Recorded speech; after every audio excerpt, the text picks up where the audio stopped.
Good morning, Dad. This is Eileen. I have the microphone this morning. Let's take a brief pause, letting the morning light filter through the blinds. Grab your coffee, the steam's still rising, and the news is already moving fast. Here's the pulse on Congress, the court, and the administration, the parts that actually shape what happens next in this town.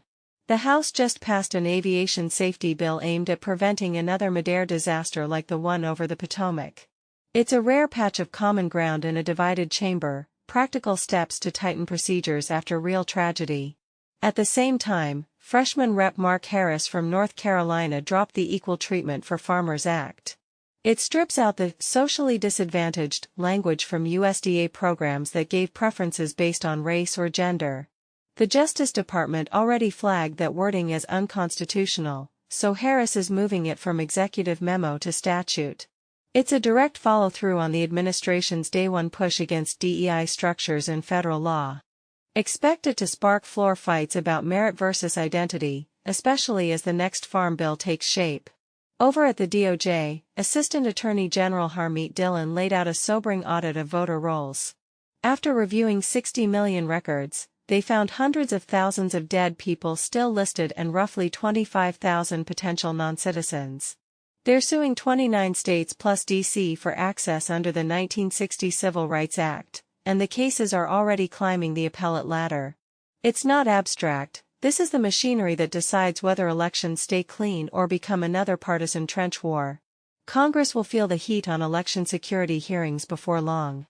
On the executive side, the Iran file dominates.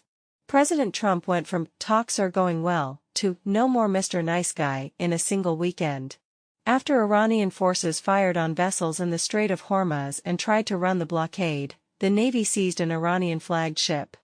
Trump's now dispatching Vice President Vance, Steve Witkoff, and Jared Kushner back to Pakistan for another round of talks, while warning he'll strike every power plant and bridge if Tehran keeps stalling. The 2-week ceasefire is ticking down, oil prices are twitching upward again, and the administration is balancing military pressure with last-minute diplomacy.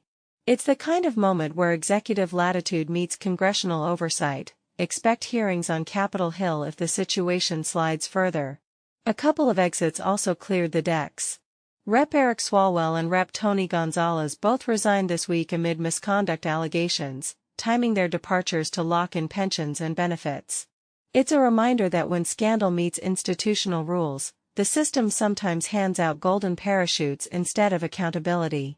On the court beat, nothing seismic landed in the overnight cycle, but the shadow of upcoming rulings on tech privacy and voting rights still looms over everything from the shell company loopholes to the voter roll fights.